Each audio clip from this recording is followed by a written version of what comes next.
He made excuses for years. Not loud excuses or careless ones, but quiet, reasonable excuses that sounded smart enough to believe. He told himself he was waiting for the right moment, the right time, the day when life would finally slow down. And maybe, if we're honest, his excuses sounded familiar. We all have those moments, times when we tell ourselves we will start tomorrow, next week, or when things feel just right. This is not a story about failure, and it's not a story about sudden success. It's a story about what happens when a person finally stops explaining their life and starts living it. For most of his life, he believed his excuses were protecting him. They helped him sleep at night. They softened the guilt of dreams left untouched. He wasn't lazy. In fact, he was always busy, busy enough to feel useful, busy enough to avoid asking himself the difficult questions he knew he should. Every morning began with good intentions. He told himself he would start soon, just not today.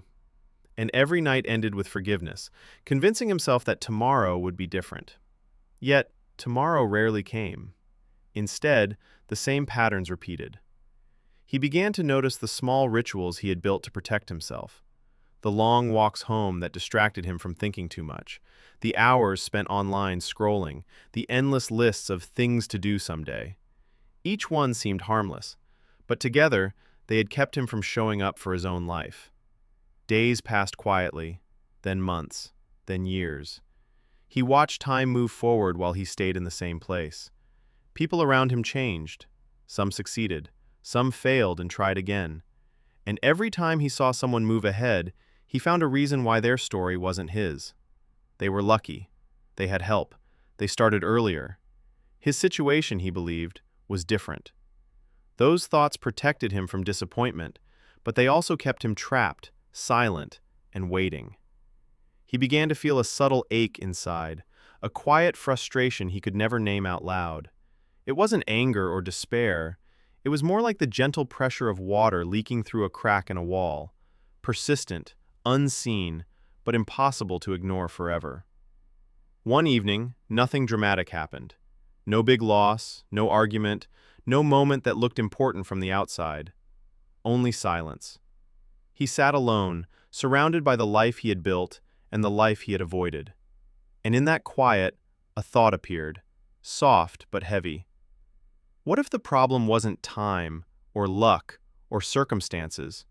What if the problem was the excuses he kept making? That thought lingered in the room, almost tangible, pressing gently on his chest. For a while he tried to push it away. He told himself it wasn't fair, that he had reasons. And yet, it returned. Over and over. That question didn't shout. It didn't accuse. It simply stayed.